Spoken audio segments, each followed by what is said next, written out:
High guys, welcome to my new video. र आजको video चाहिँ फुटबलमा होइन क्रिकेटपट्टि छ। र यो क्रिकेट नेपाली क्रिकेटको बारेमा छ। यस, नेपालले T20 वर्ल्ड कप 2026 क्वालिफाई त गरेको सबैलाई थाहा नै छ। र सेड्युल पनि बाहिर आइसकेको छ। र के छ कस्तो छ त्यसको बारेमा हामी कुरा गर्नेछौँ। र बङ्गलादेशको जुन कन्ट्रोभर्सीहरू चलिरहेको छ त्यसको बारेमा पनि अवश्य कुरा त गर्ने नै छौँ। अब सेड्युल आउट भइसकेको छ र के पनि भइसकेको छ भने नेपालले आफ्नो सबै match one of the biggest, one of the most historic ground Wankhede मुम्बईमा खेल्नेछ। बट अब त्यसमा सानो केस के आइरहेको छ भने बङ्गलादेश जुन तरिकाको अहिले कन्ट्रोभर्सी चलिरहेको छ, बङ्गलादेशको जुन तरिकाले केकेआरले रिलिज गर्नु पर्यो आफ्नो 9.2 करोडमा किनेको the pacer of Bangladesh Mustafizur रहमानलाई रिलिज गर्नु परेको थियो। जुन तरिकाको पोलिटिकल क्राइसिस चलिरहेको छ बङ्गलादेशमा, जुन तरिकाको रिलिजियस फाइट चलिरहेको छ बङ्गलादेशमा, त्यसको कारणले कहीँ न कहीँ इफेक्ट गरेको छ। र जुन तरिकाले BCCIले मुस्ताफिजुर रहमानलाई चाहिँ रिलिज गर्नु पर्यो, BCCIले चाहिँ केकेआरलाई रिलिज गर्न लायो, त्योबाट चाहिँ बङ्गलादेश क्रिकेट बोर्ड खुसी छैन। र उनीहरूले के पनि भनेको छ भने that they will boycott playing to India. उनीहरूले चाहिँ के भनेको छ भने हाम्रो के गर्नु पर्यो, म्याचेसहरू चाहिँ श्रीलङ्कामा सिफ्ट गर्नु पर्यो। यदि हाम्रो प्लेयरहरू चाहिँ त्यो कन्ट्रीमा सेफ छैनन् भने हामी त्यो कन्ट्रीमा खेल्न सक्दैनौँ भनेर ICCसँग रिक्वेस्ट गरेको छ। र यसमा धेरै कुराहरू छ, त्यसमा धेरै के भन्नु लेयरहरू छ होइन। अब त्यसको बारेमा पनि हामी कुरा गर्ने छौँ। र सबैभन्दा के हुनसक्छ यसमा चाहिँ भने अब यदि बङ्गलादेश होइन इन्डिया आएन भने चाहिँ के हुन्छ, एक त फोरफिट हुनसक्छ। फोरफिट भनेको नेपालले सिधै स्ट्रेट 2 पोइन्ट पाउने छ।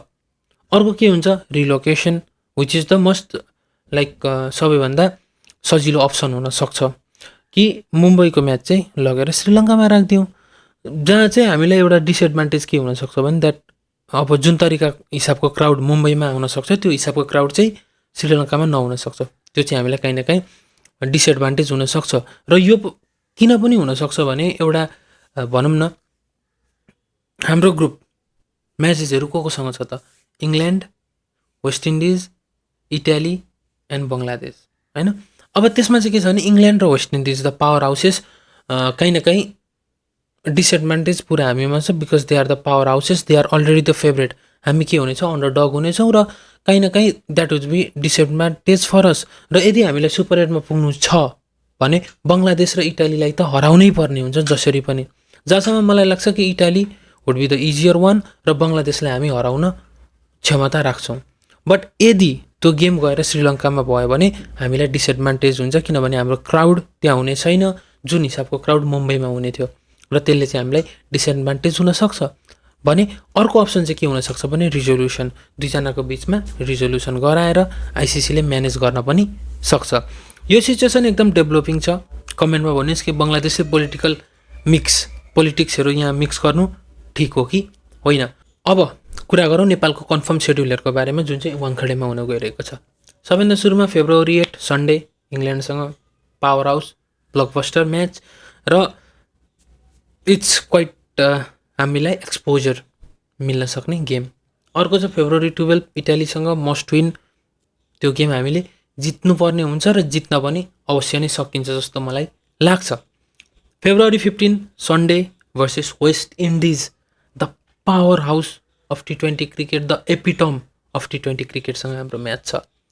र that can be quite good for us होइन, किनभने हाम्रो स्पिनरहरू दे आर गुड र West Indies quite struggle on spin, so that can be a must win game for us.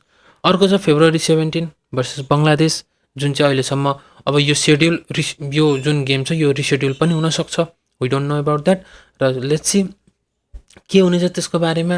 र अब के छ भने मुम्बईको पिच रेड सोइल, बााउन्स र पेस हुन्छ, र यो क्वाइट स्पिन फ्रेन्डली होइन। र यो चाहिँ के हुन्छ भने ब्याट्सम्यानहरूको लागि चाहिँ एउटा प्याराडाइस हो Wankhede stadium, so that can be quite helpful or disadvantage for us, किनभने we are quite stronger in bowling side र हाम्रो स्पिन साइड क्वाइट स्ट्रङ छ। That can be quite disadvantage for us. But यदि हाम्रो ब्याट्सम्यानहरूले perform गऱ्यो भने we never no.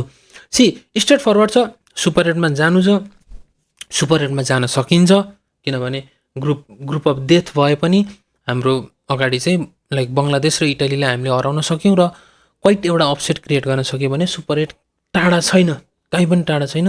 We can do that. र त्यसको लागि के चाहिन्छ? अफकोर्स रातो र चन्द्र सूर्य इन वाङ्खेडे स्टेडियम।